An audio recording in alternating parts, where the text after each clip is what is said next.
오늘 말씀의 제목은 삼위 하나님을 향해 자라가는 신앙이란 제목으로 말씀을 나누겠습니다. 오늘 본문에는 세 가지의 이야기가 있습니다. 39절부터 42절까지는 이제 사마리아 여인으로부터 예수 그리스도를 듣게 되었고 예수 그리스도에 나온 자들에게 나타난 변화를 설명하고 있고, 44절부터 45절의 말씀은 예수께서 선지자가 고향에서 높임을 받지 못한다라는 말씀에 대한 것이 어떻게 반영되고 있는가를 우리에게 설명해 줍니다.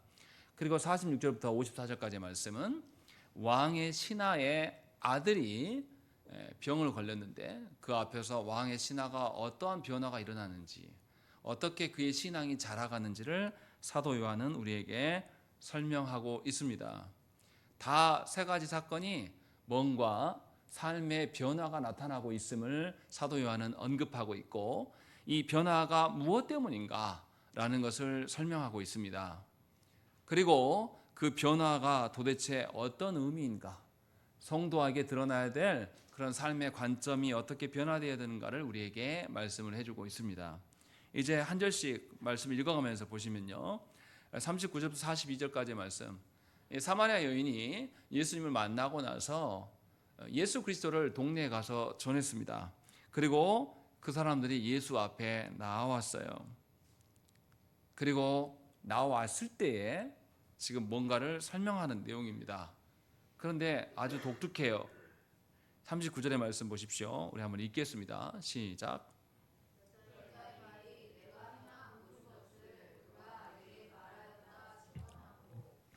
거기 보시면 여자의 말이 예수께서 하신 말씀을 행함으로 증언한 것이다 라고 이야기를 합니다. 이 사마리아 여인이 자신이 느낀 대로, 자신의 소견대로 말하고 있다라고 말하지 않습니다. 이 여인의 행동하는 것, 말하는 것은 다 주께서 일러주신 것에 대한 반영이다, 이렇게 사도 요한은 말씀하고 있어요. 참으로 온전한 순종이 무엇이냐라고 했을 때 우리가 느낀 것, 우리가 생각한 것에 대한 반응을 순종이라고 말하지 않는다라는 거죠. 사도 요한은 분명하게 삼위 하나님께서 말씀하신 것에 대한 순종이 진짜 순종이다라고 그 이야기를 하고 있는 것이죠.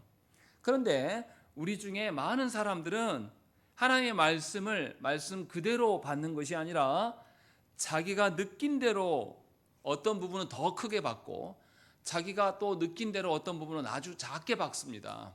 그래서 자기가 느낀 것에 대해서 말하지 하나님의 말씀을 말하는 사람은 상당히 드물어요. 그래서 자신이 느끼고 자신이 생각하는 대로 행동하는 것이 신앙인 것처럼 오해를 하는 분들이 있습니다. 그러나 이것은 자신의 어떠함을 반영한 것이지 결코 삼위 하나님의 어떠하심을 반영한 것이라고 말하기는 어렵습니다. 사도 요한은 이 점을 지적하고 있는 거예요.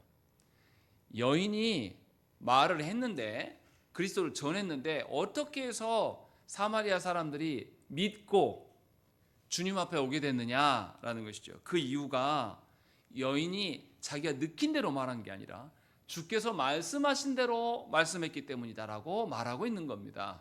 다시 말하면 영혼의 변화는 하나님으로부터 기인한 것이지 우리의 어떠함으로 되어지는 것이 결코 아님을 말씀하고 있는 것입니다.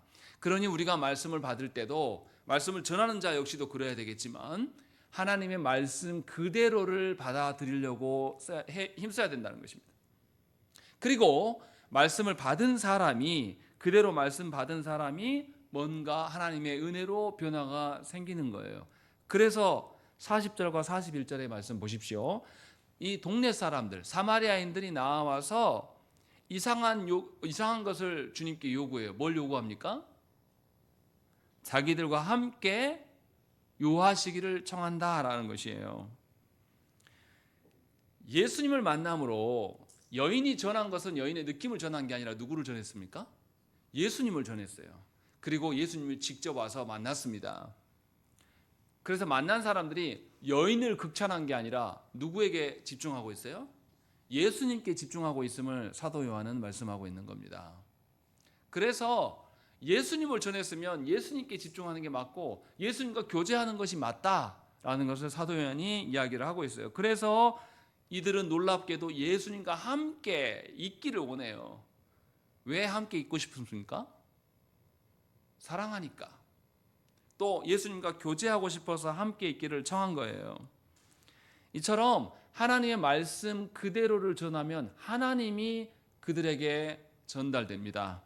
그리고 하나님께서 그들을 만나 주실 때에 드디어 영혼은 하나님을 알아보게 되고 삼위 하나님과 교제하기를 꿈꾸게 되는 것입니다. 사도 요한은 아주 간단한 것 같지만 이 말씀을 우리에게 하고 있는 거예요. 우리가 진정으로 삼위 하나님의 말씀을 받는 자들이라면 하나님과 동행하며 하나님과 함께 살아가는 것이 결코 짐이 되지 않습니다. 하나님과 교제하고 하나님과 사랑하는 것이 세상 어떤 것으로도 대체될 수 없는 것임을 잘 알게 된다는 것이죠. 그래서 말하지 않아도 하나님의 말씀을 듣기를 원하고 하나님을 사랑하게 되는 것입니다. 가장 복된 것이 그 일이니까요. 그것을 사도 요한은 우리에게 말씀하고 있는 겁니다. 여러분들은 인생에서 무엇 하는데 가장 많은 시간을 할애하고 있습니까? 여러분들이 틈만 나면, 시간만 나면 하는 그것이 바로 여러분들의 사랑하는 가치관이에요. 여러분들이 시간만 나면 하는 그것이 여러분들이 가장 사랑하는 것입니다. 그 일이 하나님이 아니라면 우리 자신을 돌아봐야 돼요. 우리는 잘못 믿고 있는 거예요. 놀랍게도 사마리아인들은 유대인들에게 계속 무시와 멸시를 받아온 사람들이에요. 그리고 너희들은 언약 백성이 아니다 라는 소리를 계속 들었던 사람들인데, 놀랍게도 유대인들은 예수님을 존중할 줄 모르는데 이들은 나와서 주님이 함께 머물러 주시기를 원해요. 주님과 교제하기를 너무나 기뻐한단 말이죠. 율법적으로 보면 예수님을 모시는 것이 예수님께 결례입니까? 결례가 아닙니까? 유대인이신 예수님을 사마리아의 한 중심으로 모셔드리는 것이 결례예요? 결례가 아니에요? 결례죠. 상당한 결례죠. 그런데도 불구하고 이들은 예수님을 신뢰하고 예수님과 사랑의 교제를 원했습니다. 그런데 놀라운 것은 주님이에요. 주님이 거기서 얼마를 유하셨다고요? 이틀이나 유하셨다라고 말씀합니다. 당시에 율법적으로, 당시의 시대상으로 보면 예수님께 큰 짐이 되는 일이에요. 그런데 주님은 이들의 심정을 잘 아시고 그들과 함께 이틀이나 머무시면서 뭐 하셨을까요? 하나님 나라의 일들을 가르치셨을 거예요. 그리고 하나님 나라의 일들이 알려지니까 41절에 뭐라고 합니까? 읽겠습니다. 시작.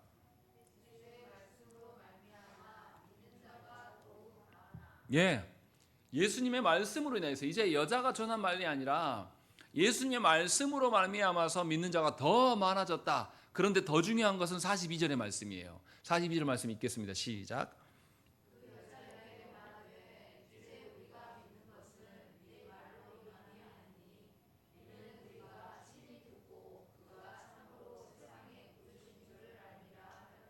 예, 유대인들이 이거 42절 잘못 읽으면 오해할 수 있습니다. 사마리아 여인 때문에 예수님을 믿게 됐잖아요. 우리 같으면 그 여인에게 뭐라고 말하겠습니까? 아이고 고맙네. 아이고 나한테 이렇게 복음 전해주려고 이렇게 동네방네 막 평상시에는 그렇게 조용하고 말도 없더니만 힘써서 해줬으니 얼마나 고마운가 하면서 그 사람 칭찬하느라고 정신을 못 차릴 거예요, 우리 같으면. 그런데 성경 그렇게 말하자고 있지 않습니다.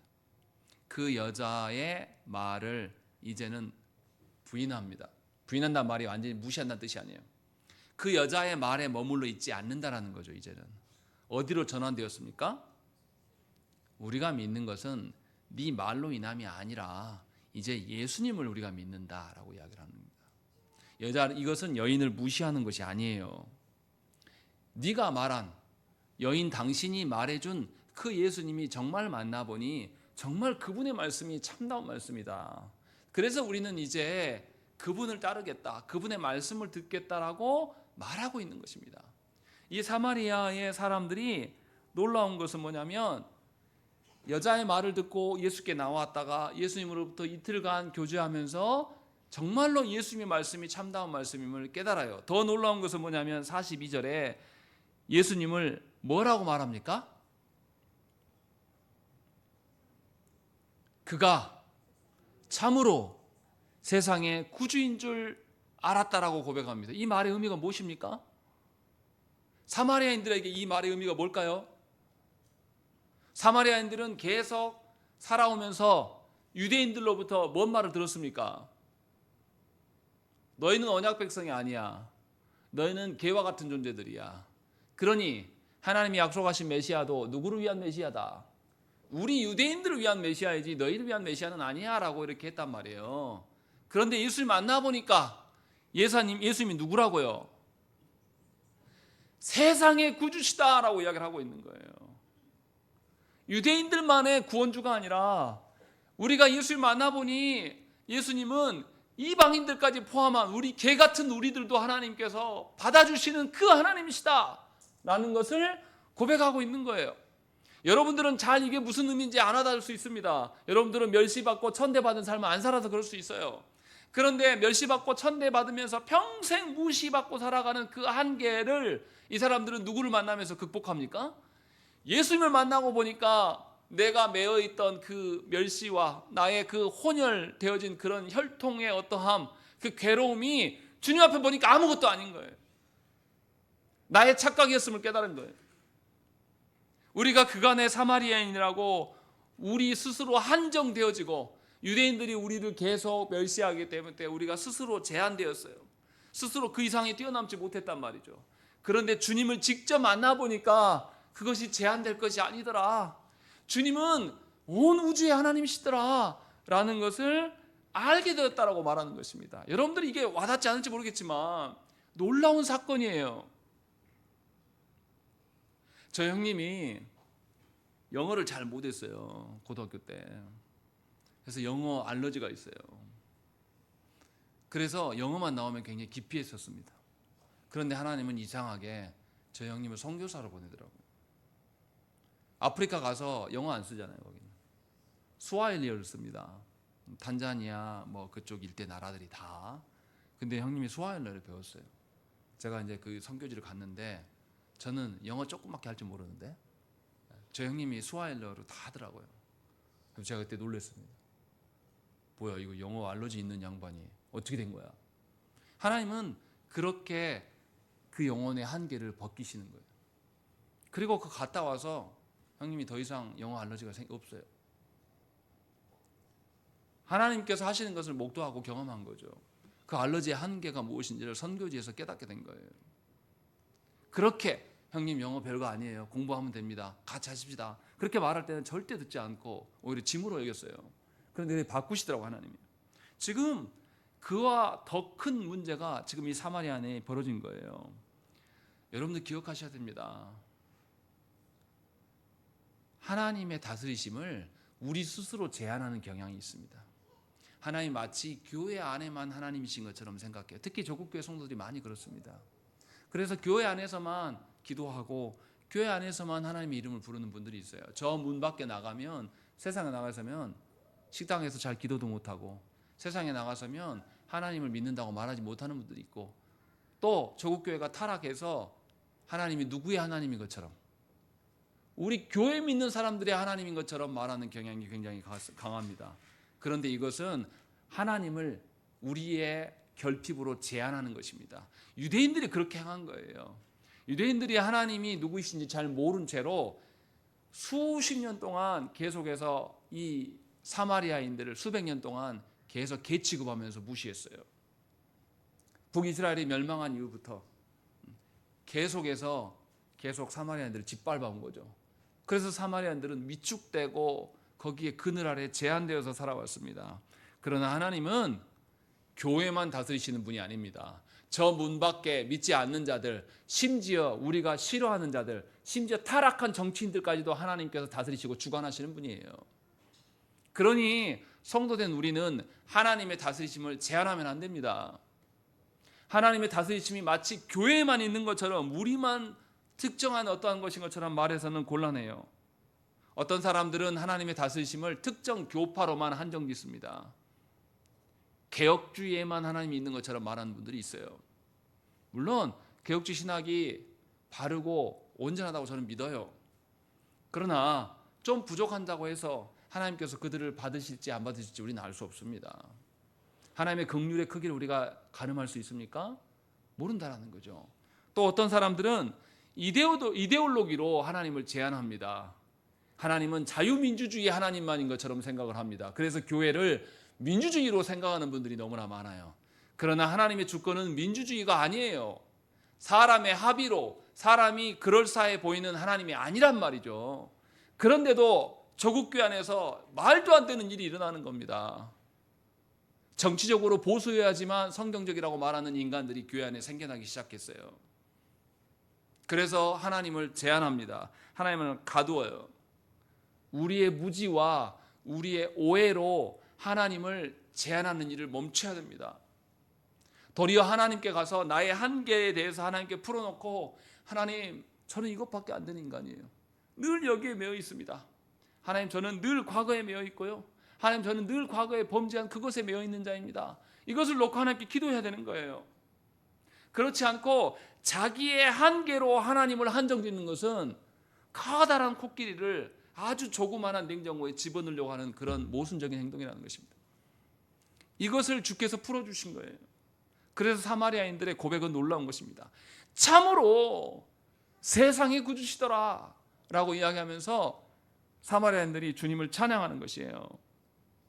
그렇기 때문에 저와 여러분들은 우리의 한계로 복음을 가리워지지 않도록, 삼위 하나님을 가리지 않도록 힘써야 됩니다.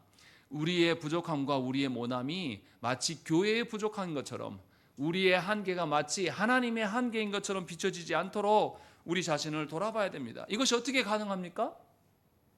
삼위 하나님을 알아야 됩니다.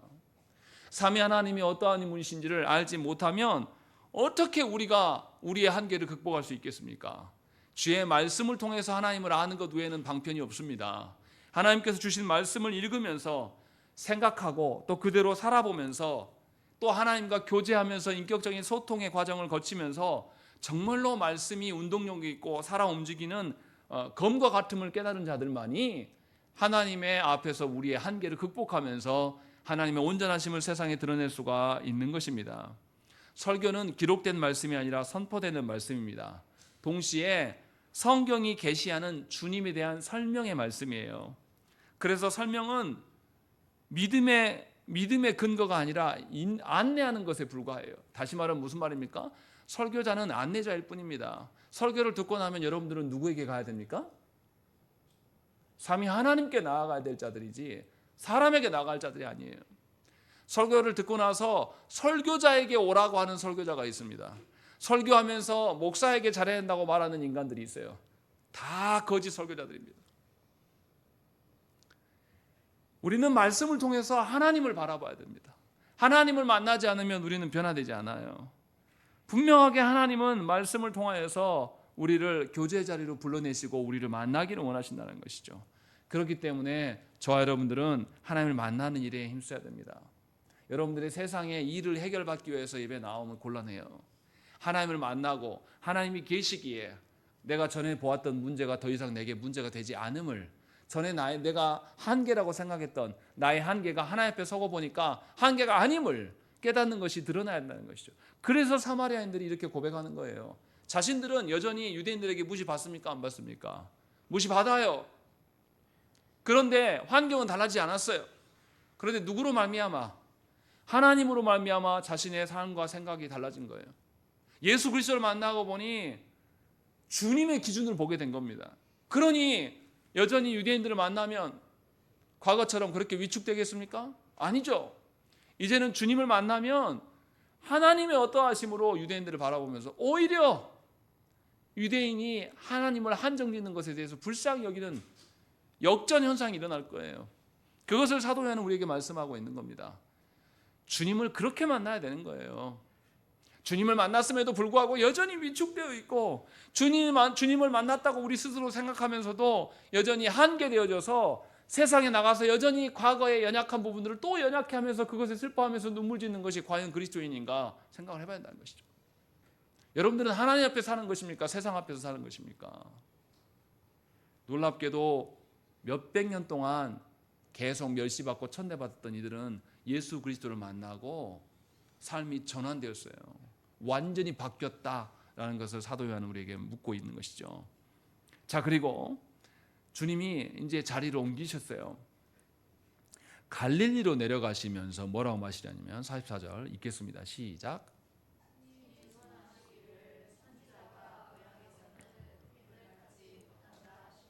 예, 이상하지 않습니까? 일단은 왜 선지자는 고향에서 높임을 못 받을까? 이게 좀 이상해요. 그리고 두 번째는 왜 선지자가 고향에서 높임을 받지 못한다고 말하면서 고향 갈릴리로 가실까? 안 가면 되지. 이런 생각이 든다는 것이 본문을 읽으면서 먼저 우리가 생각을 해보십시다.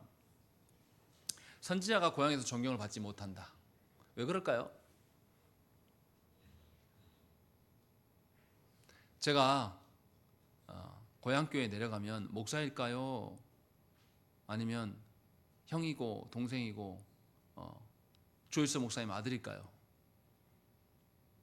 네, 형이고 동생이고 조일서 목사님 아들일 뿐이에요. 저를 절대로 목사로 보지 않습니다.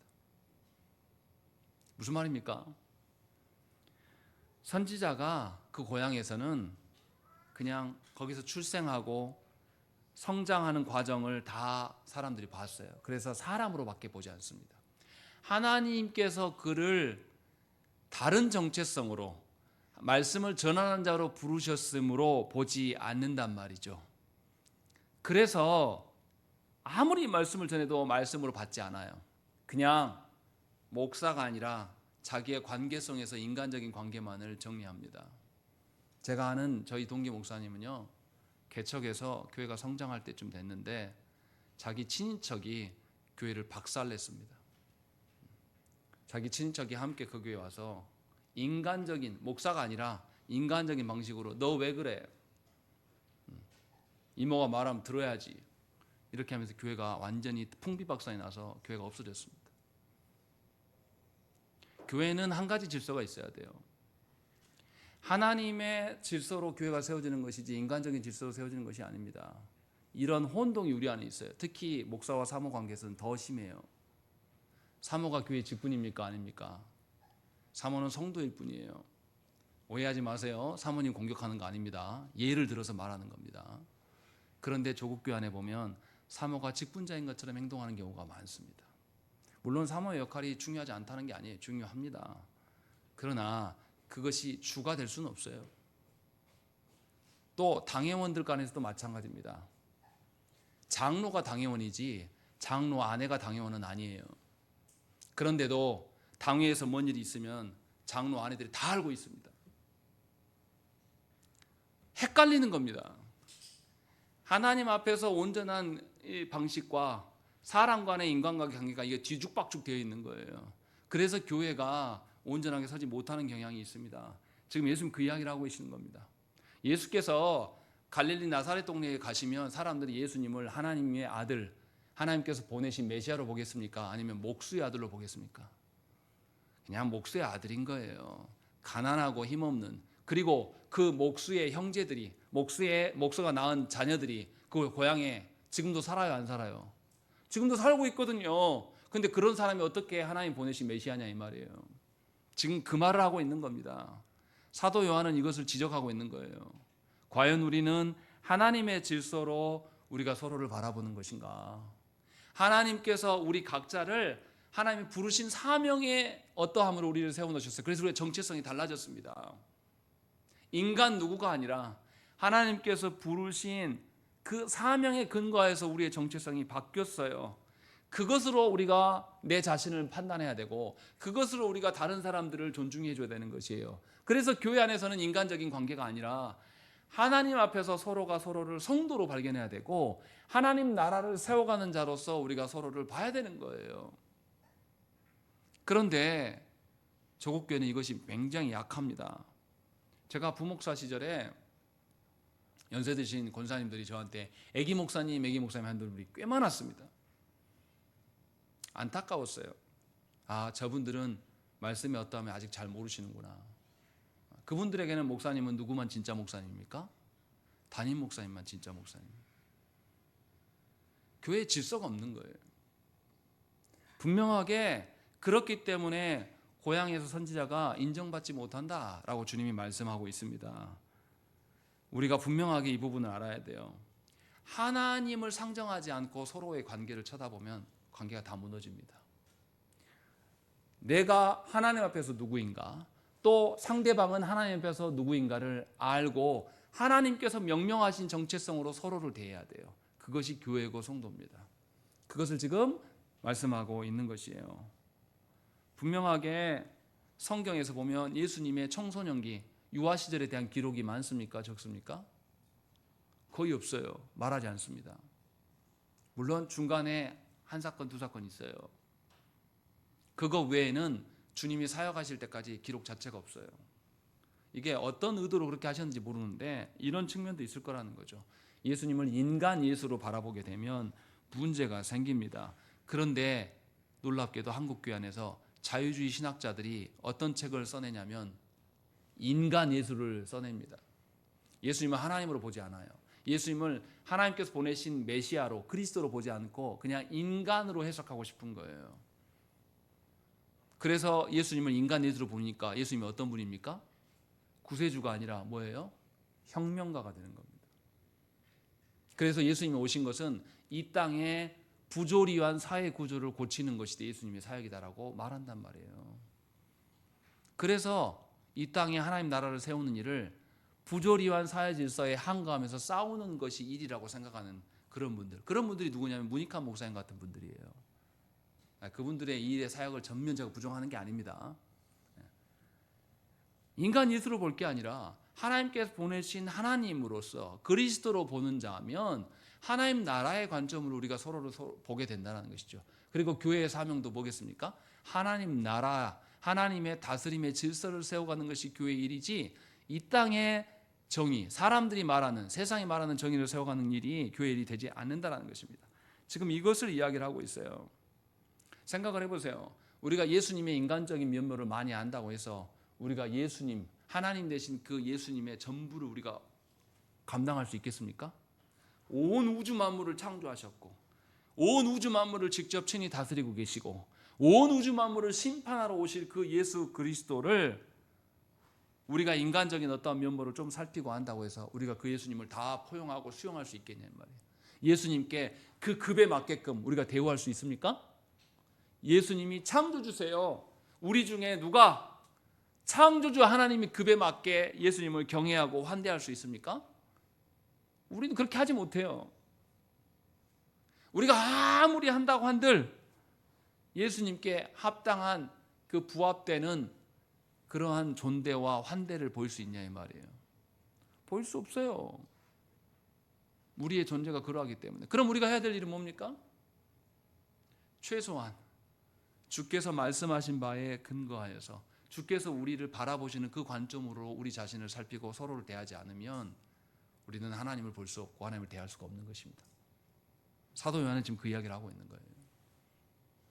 그런데 놀랍게 무슨 이야기가 나옵니까? 45절 말씀 보세요. 분명히 주님이 존대받지 못한다라고 했는데 45절에 뭐라고 합니까? 갈릴리에 이르심에 어떻게 됩니까? 갈릴리인들이 그를 영접한다라는 거예요. 예수님 말과 달라져 버렸네요. 왜 그랬다고 말합니까? 이는 왜냐하면 자기들도 명절에 갔다가 예수께서 명절 중 예루살렘에서 하신 모든 일을 보았다라는 것입니다. 이들이 인간 예수로 본 게 아니라 예수께서 예루살렘에서 성전 척결의 사건들을 보이시고 예루살렘에서 하나님 나라에 대한 일들을 하신 것들을 이들이 봤어요. 아, 우리가 아는 목수의 아들이 아니구나. 하나님께서 보내신 예수님의 정체성을 보게 되었을 때에 이들이 드디어 알아보았다라고 지금 말하고 있는 것입니다. 이들의 생각이 전환된 것이에요. 다시 말씀드립니다. 우리가 살아갈 때, 나의 인생을 바라볼 때도 세상의 기준으로 여러분들을 평가하시면 안 됩니다. 이제 젊었을 때는 항상 꿈이 있어요. 어릴 때는 가능성이 많이 있으니까. 그런데 나이가 먹어가면 어떻습니까? 선택의 폭이 넓어집니까? 좁아집니까? 이제 정해진 인생을 살아가요. 크게 인생이 달라지겠습니까? 우리 인생이 달라지지 않을 겁니다. 정해진 루트 안에서 살아갈 거예요. 그런데 그 정해진 루트가 세상의 기준일 뿐이에요. 하나님 나라에서 우리에게 하나님 우리의 인생을 정하신 것 여러분 아십니까? 하나님은 여러분들에게 하나님 나라의 일꾼으로, 하나님 나라의 군사로 여러분들을 부르셨어요. 그런데도 우리는 계속해서 뭐라고 말합니까? 하나님 저 능력 없어요. 하나님 저 나이 먹을 대로 먹었습니다. 하나님 저 돈도 없어요. 건강도 그냥 그런데요. 뭐 하라고요? 계속해서 우리는 뭐냐면 하나님께서 우리에게 명령해 주신 인생이 있는데 이거 알 생각하지 않아요. 계속 자기의 한계를 붙들고 놓지 않습니다. 그러나 오늘 본문에 나타난 사건들을 보세요. 사마리아인들은 예수께서 온 세상의 구주이심을 알고 자신들의 한계를 극복했습니다. 갈릴리에 사는 고향 땅에 있는 자들은 예수께서 예루살렘에서 행하시는 것을 보면서 주님임을 깨달았어요. 여러분들도 달라져야 됩니다. 하나님께서 여러분들에게 인생에 계획한 것, 여러분들에게 설계해 놓은 것은 우리가 생각한 정해진 그 한정된 폭 안에 있지 않습니다. 하나님은 오래전부터 교회 안에서 여러분들을 부르시고 여러분들을 뭐로 삼으셨다고요? 하나님 나라의 일꾼으로, 여러분들에게 기업으로 뭘 주셨다고요? 하나님 나라를 주셨어요. 누가 당신의 자녀들에게 나라를 주는 분이 어디 있습니까? 여러분들 그렇게 능력이 좋으세요? 전 저 자녀들한테 늘 말해요. 줄 게 없다. 너희들한테 아빠 엄마는. 그냥 있는 동안에 너희가 공부할 수 있게끔 도와줄 수는 있어도 유산으로 남겨질 것은 콧물도 없으니까 기대도 하지 마라.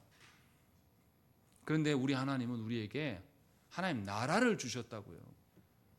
그럼 여러분들은 여러분을 어떻게 봐야 됩니까? 하나님 나라를 다스릴 생각을 해야죠. 하나님 나라를 어떻게 이뤄갈 생각을 해야 돼요. 그것이 하나님 앞에 서는 것이다라고 사도 요한은 지금 계속 이야기를 하고 있는 겁니다. 그 관점이 바뀌지 않으면 우리는 여전히 세상 사람처럼 살아갈 겁니다. 여전히 불신자처럼 똑같이 살아갈 거예요. 내 인생은 그냥 그런 인생. 내 인생은 소망 없는 인생. 내가 전에 저질러 놓은 것이 있고 내가 뭐 잘한 게 없어서 과거에 매여 있는 인생. 그렇게 살아갈 겁니다. 그러나 사도 요한은 분명하게 말씀해요. 사마리아인들이 바뀌었다. 유대인들이 그렇게 무시하는 이들이 바뀌고 있다. 또 놀랍게 나사렛에서 무슨 선한 것이 나오겠느냐라고 말했는데 놀랍게 그들이 예수님을 존중하고 있다라는 것이죠. 그리고 그 다음 사건이 있습니다. 46절부터 나오는데요. 갈릴리 가나에 이르시니, 가나가 전에 물로 포도주를 만든 그곳이죠. 그곳에 이르렀는데 누가 찾아옵니까? 왕의 신하가 아들이 병들어서 어디서부터 왔다고요? 가브나움에서 병들어서 주님을 찾아왔다라고 이야기를 합니다. 여기 이상한 점이 있습니다. 여기서 왕의 신하, 바실리코스라는 단어로 표현했는데 이것은 뭐냐면 바실레이아가 왕국입니다. 왕국. 그러면 왕국에 관련된 단어로 썼다는 것은 이 신하가 고위직인가요? 낮은 직일까요? 상당히 고위직이라는 뜻이에요. 왕에 근접한 자라는 거예요. 그러면 아들이 아팠으면 어떻게 해야 됩니까? 왕께 가서 요청하면 돼요. 이 당시의 왕이 아마 헤롯 왕이었을 텐데 헤롯 왕한테 가가지고 말하면 됩니다. 그러면 그때의 유능한 의사들이 내는 거 구할 수 있지 않겠습니까? 그런데 이상할 정도로 이 사람이 누굴 찾아왔다고요? 예수님을 찾아왔어요. 예수님의 인간적인 면모를 생각해 보세요. 예수님 지금 그때 당시 나이가 몇 살입니까? 30 초반이에요. 정확하게 나이는 몰라도 이제 30 막 넘었을 수도 있고 30 초반이란 말이죠. 더더구나 예수님 누구 아들이에요? 목수의 아들. 그것도 어디? 나사렛 촌동네. 우리 식으로 말하면 전라도 어디 촌구석에 있는 그냥 목수의 아들이란 말이에요. 아니 세상에 청와대에서 근무하고 장관인 사람이 아들이 아파가지고 전라도 촌구석에 어떤 리에서 목수하고 있는 아들한테 찾아왔단 말이에요. 이게 말이 되냐 이 말이에요. 너무 이상한 사건이에요. 근데 우리는 이거 읽으면서 그냥 건너뛰죠. 그냥 예수님이니까. 그건 우리 입장인 것이고 그때 당시를 다시 돌아가서 생각을 해보면 왕의 신하가 뭔가 결단하지 않고는 그곳에 갈 수가 없습니다. 그리고 더더구나 가버나움과 가나 거리는 34km 정도 떨어져 있어요. 우리 시대야 34km 아무것도 아니지만 당시는 어떻습니까? 산길 꼬불꼬불 해가지고 가야 돼요. 그러면 하루길이 걸립니다. 작심하지 않으면 못 가요. 더군다나 헤롯 왕에게 찾아가지 않고 예수께 찾아가면 헤롯 왕이 좋아할까요? 헤롯 왕은 어떤 왕입니까? 예수님 싫어하는 사람이에요. 그런데 왕인 자신에게 오지 않고 예수님께 찾아갔다는 것이 헤롯 왕의 귀에 들어갈까요? 안 들어갈까요? 들어갑니다. 그 고위직에 있는 사람이 갈릴리 촌동네로 왔단 말이에요. 그럼 혼자 왔겠어요? 예수님 모셔가려고 왔어요. 보세요. 49절의 말씀에 뭐라고 합니까? 47절 말씀에 그가 예수께서 유대로부터 갈릴리로 오셨다는 것을 듣고 가서 청하되 내려오셔서 내 아들의 병을 고쳐주소서. 이 신하의 생각은 뭡니까? 예수님이 직접 가야지 고쳐준다는 생각을 갖고 있어요. 그러면 예수님 모셔가려면 하면 예수님 탈 것도 마련했을 것이고 예수님 가면서 드실 것들도 다 마련해가지고 혼자 안 왔을 거예요. 어떤 무리를 형성해서 왔을 거예요. 그 시골 촌동네에 그 고위직이 무리를 이끌어서 왔단 말이에요. 그럼 시골 동네에 소문이 나겠습니까? 안 나겠습니까? 난리가 나죠. 서울에 있던 사람이 부산 간 것도 아니고 전라대 촌동네에 그것도 고위직 다 이끌고 왔단 말이에요. 그럼 소문이 다 난단 말이에요. 잘못하면 자기의 관직이 박탈될 위기가 놓여 있는데도 이 사람은 간 거예요. 뭐 때문에요? 예수님이 고칠 수 있을 것이라고 믿음 때문에 간 겁니다. 굉장한 겁니다. 47절에 분명히 누군가로부터 예수께서 유대에 있다가 갈릴리로 오셨다라는 거 소식을 듣고 갔어요. 그리고 그 믿음으로 간 거예요. 물론 이 사람의 믿음의 한계는 뭡니까? 예수님이 그 아들에게 가셔야지만 고칠 수 있다는 그런 믿음의 한계는 분명히 있는 사람이에요. 그러함에도 불구하고 이 신하의 믿음은 칭찬할 만합니다. 자기의 관직을 걸었고 또 자기의 당시의 상황, 자신은 나이가 더 많았을 거예요. 아들도 있다고 하니까. 그러면 예수님보다 훨씬 연배가 많아, 연륜이 많을 거란 말이에요. 그런데도 젊은 청년 예수께 찾아간단 말이에요. 여러분 하실 수 있습니까? 근데 그렇게 하고 있어요, 이 사람. 그리고 자기가 잘못하면 처벌받을 수 있는 그 상황인데도 먼 거리를 뛰어서 그렇게 간 것입니다. 그러니까 놀라운 믿음인 것이죠. 그런데 예수님이 이상한 말씀을 하셔요. 48절 말씀 읽겠습니다. 시작.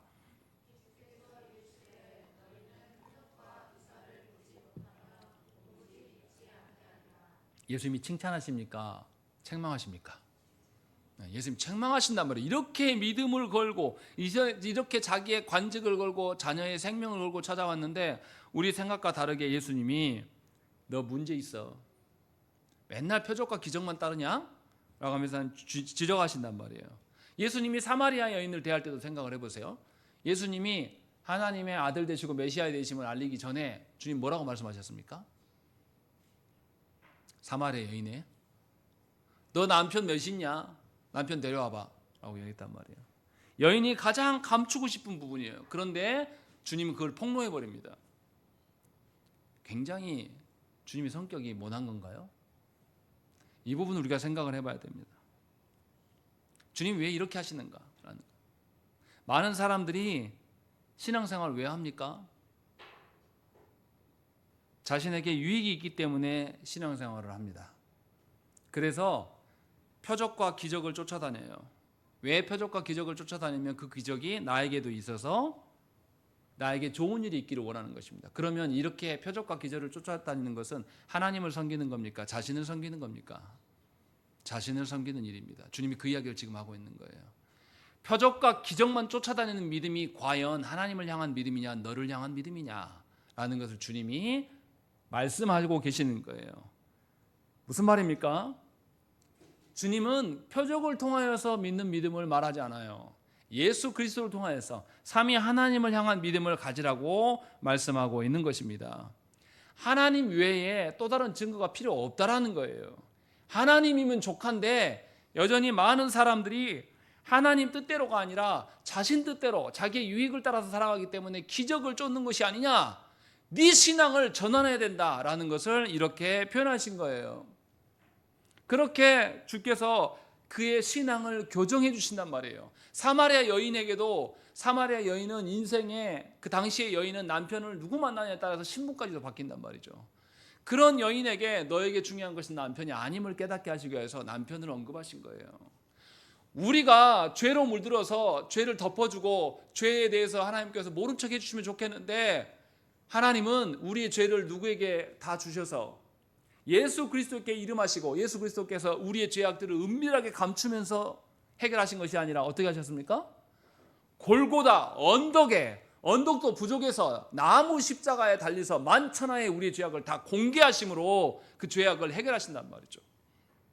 우리를 교정해. 우리는 그렇게 하지 않으면 도무지 교정될 만한 그런 존재가 아니에요. 우리의 죄성이 아주 강력하기 때문에 우리는 하나님의 권면의 말씀을 듣고 순순하게 우리의 죄악을 놓지 않는단 말이죠. 그래서 주님은 우리의 모든 죄악 덩어리, 하나님 아닌 것, 하나님을 다른 것으로 대체해버린 모든 것들을 폭로하셔서 그것을 놓으라고 말씀하신 겁니다. 그래서 이 방식을 사용하시는 거예요. 설교도 비슷합니다. 하나님께서 우리의 죄악을 설교를 통해서 드러내셔요. 그래서 우리의 죄악이 얼마나 참혹하고 비참한 것인가를 알게 하신단 말이죠. 그렇게 해서 다시금 하나님만이 유일한 소망임을 알리는 것이 설교예요. 그런데 조국교 성도들은 어떻습니까? 듣기 좋은 설교, 자기가 기대하는 설교를 듣고 원하요. 그것은 설교가 아닙니다. 주님이 지금 그 이야기를 하고 계시는 거예요. 그러니 잘 알아들어야 돼요. 참된 믿음을 가진 사람은 하나님 외에 다른 표적을 구해서는 안 됩니다. 참으로 하나님을 신뢰하는 자라면 내 삶과 형편이 없어져도 누구는 살아계신다. 하나님 여전히 살아계시고 그 하나님이 누구의 하나님이다. 내 하나님임을 변함없이 믿는 것이 참된 믿음이 아니겠습니까? 지금 주님이 그 이야기를 하고 있는 것이죠. 이렇게 주님은 이 신하의 믿음의 한계를 지적하시고 교정하심으로 자라게 하시기 위해서 이 권면의 말씀을 행하시는 거예요. 잘 들으십시오. 이렇게 신앙은 자라가야 됩니다. 처음 믿어서 내 필요를 위하여서 병고침 받기 위해서 예수 믿고 나와서 계속 병고침만 말하는 것은 자라지 못하는 애기 신앙이에요. 그런데 주님은 이 신하의 믿음을 보시고도 이 신하의 믿음 정도도 큰 건데도 그것에 멈추지 않고 자라가기 위해서 권면하신단 말이에요. 어떤 방식으로 하라는 것입니까? 우리에게 익숙하고 우리에게 유익한 것들을 쫓아다니지 말고 우리에게는 낯설지만 하나님이 명령하신 방편대로 살으라고 말씀하고 있는 것이에요. 그러니까 참으로 자라가고 성장하는 신앙을 가진 사람은 누구를 향해 가는 거예요? 하나님을 향해 살아가는 것입니다. 하나님의 방편이 나에게 익숙합니까? 하나님의 방편이 나에게 항상 유익이 되는 것처럼 느껴지십니까? 저는 도무지 이해가 안 될 때가 너무나 많아요. 하나님 왜 목회하라고 부르셔놓고 왜 저를 써주는 데가 없습니까? 하나님 제가 목회를 지금 9년차 하고 있는데 왜 제 삶은 더 힘들어집니까? 이해가 안 되는 게 너무 많아요. 그런데도 하나님은 계속해서 이야기해요. 너 나를 신뢰하고 나를 믿냐? 아니면 네 환경과 너를 따르는 사람들을 믿냐? 이것을 계속 물으신단 말이에요. 낯설고 어렵고 힘들고 정말 이해가 되지 않지만 하나님의 방편으로 가는 것이 믿음이 성장하는 거라고 말씀하고 있고 자라가는 거라고 말씀하고 있는 겁니다. 성숙한 신자에게 하나님께서 일을 맡기시는 거예요. 그래서 우리는 분명히 이 말씀을 통해서 알아들어야 됩니다. 하나님의 말씀이 나에게 익숙한 것일 수가 없다. 죄인이었던 나에게 또 세상에 익숙한 내가 하나님의 말씀에 어떻게 익숙할 수 있겠는가. 오히려 낯설고 더디지만 하나님께서 말씀하신 그대로 나의 삶을 개혁해 나가는 것이 자라가는 신앙이구나라는 것을 사도 요한은 우리에게 말씀하고 있는 거예요. 그런데 너무나 안타깝게도 이 신하는 뭔만 이야기합니까? 49절 보세요. 주여 내 아이가 죽기 전에 내려오소서라고 이야기한단 말이죠. 지금 급해요 주님. 잘못하면 내 아이 죽는단 말이에요. 빨리 가십시다. 지금 이야기를 하고 있는 거예요. 많은 사람들이 예수 믿는 것을 자신의 상식선에서 믿으려고 합니다. 하나님께 나왔는데 그 크고 높으신 하나님께 나왔는데도 뭐라 그러냐면 자기가 보기에 그럴싸한 하나님이 되어주라고 말해요. 자기 소원을 들어주고 자기 형편에 어려워진 것이 해결돼야지 하나님이라고 믿는단 말이에요. 아무리 하나님에 대해서 말해줘도 하나님이 듣고 싶지 않아. 나는 나 알아줬으면 좋겠어. 내 인생이 너무나 가난하고 힘들고 남들한테 멸시받고 내가 그렇게 살아고 내가 얼마나 눈물을 뿌리고 살았는데 왜 하나님 나 몰라줘? 다시 말하지만 그렇게 말하는 사람은 자기를 믿는 것이지 하나님 믿는 게 아니에요. 그것은 자라가는 신앙이 아닙니다. 신앙인지도 사실은 저는 인정하기 어려워요. 분명히 이 신하는 헛소리를 하고 있는 겁니다. 물론 자녀 일이 크다고 말하지 않는 게 크지 않다고 말하는 게 아닙니다. 자녀가 죽게 생겼는데 어떤 부모라도 인간의 한계이기 때문에 힘들겠죠 마음이. 그런데 주님은 거기서 방편을 달리하셔요. 50절 말씀 보세요. 읽겠습니다. 시작.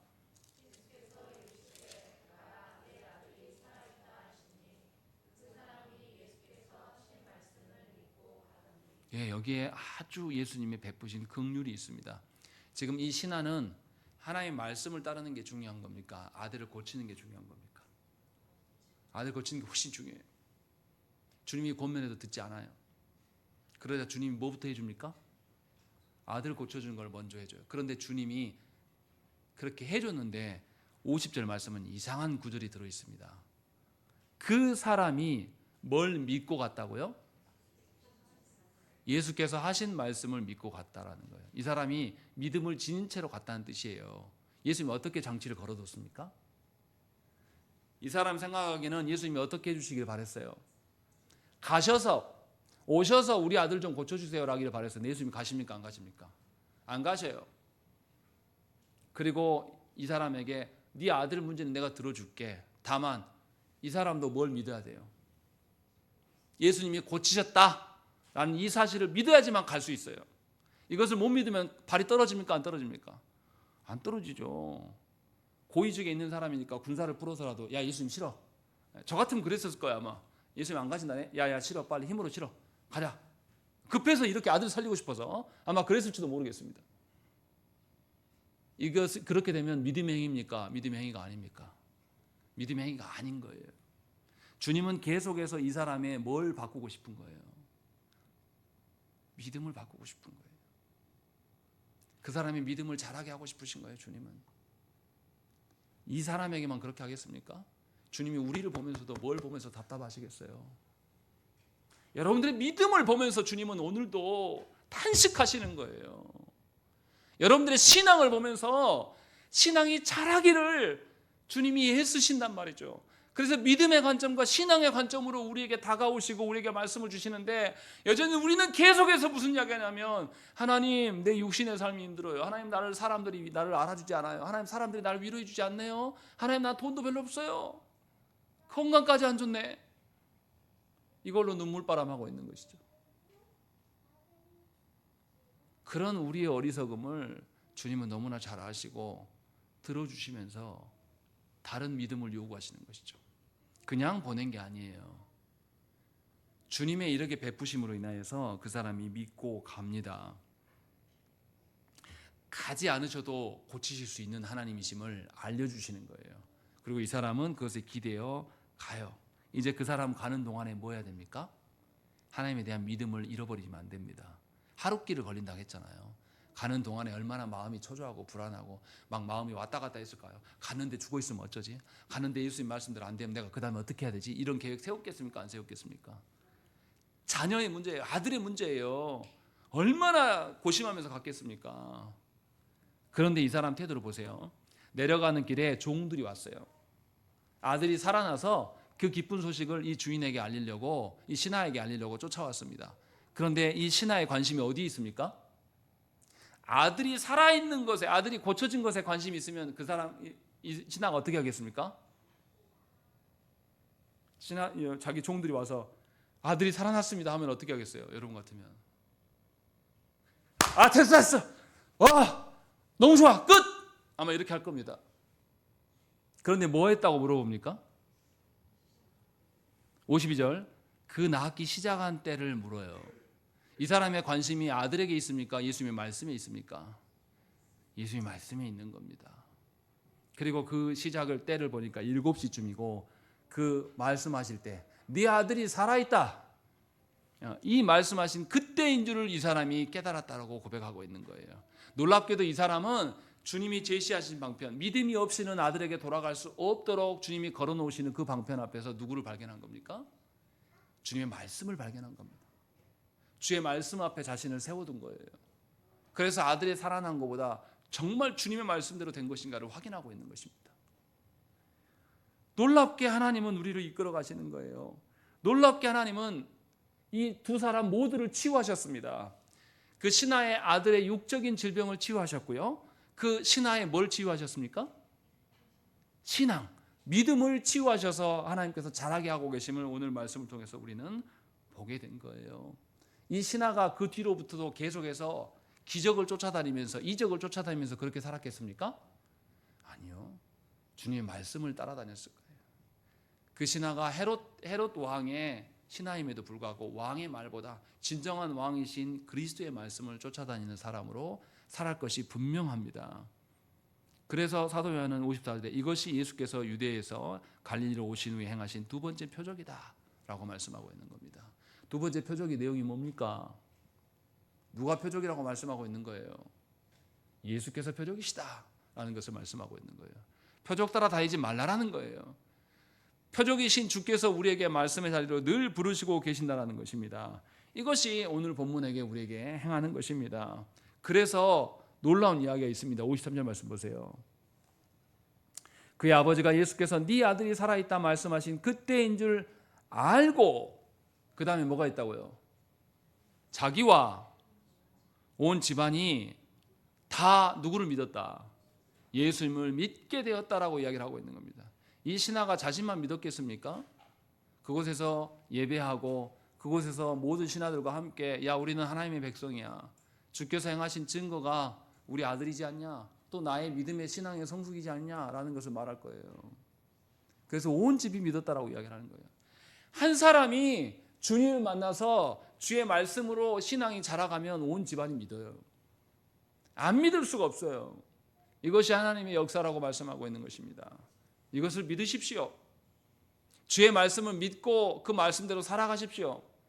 그것이 여러분들의 살 길입니다. 그것이 우리 교회가 나아갈 방향이에요. 하나님께서 새 해를 열어주셔서 우리에게 또 기회를 주십니다. 우리가 지난 8년 동안 해왔던 것 때문에 해도 안 되대 라는 그런 과거의 경험으로 살아갈 것이 아니라, 우리의 경험과 체험으로 살아갈 것이 아니라 주의 말씀 앞에 서셔야 됩니다. 하나님의 말씀 앞에 살아가는 자만이 정말로 산자로 살아갈 수가 있어요. 하나님의 말씀 앞에 살아가는 사람만이 신앙이 성숙되어질 수 있습니다. 그래야 해서 이제는 세상을 보지 않고 하나님을 바라보면서 하나님과 교제하기를 원하게 됩니다. 사마리아인들이 그토록 멸시받았고 살아왔던 그 사람들이 주님이 함께 유하시기를 원했던 것처럼 주님이 있는 그곳에 쫓아다니는 삶을 살아갈 수가 있게 되는 것입니다. 이것이 교회의 부흥이에요. 그것을 오늘 우리에게 말씀하고 있는 것입니다. 바라옵기는 여러분들의 인생 안에서 날로 삼위 하나님을 향해서 여러분들의 신앙이 자라가기를 원합니다. 다른 어떤 것을 추구하지 마십시오. 하나님 한 분이면 여러분들의 삶 달라져요. 하나님이면 여러분의 자녀도 달라집니다. 진정으로 하나님을 사랑하기를, 하나님과 교제하는 그런 삶이 여러분들의 인생 되기를 간절히 축원합니다. 함께 기도하겠습니다.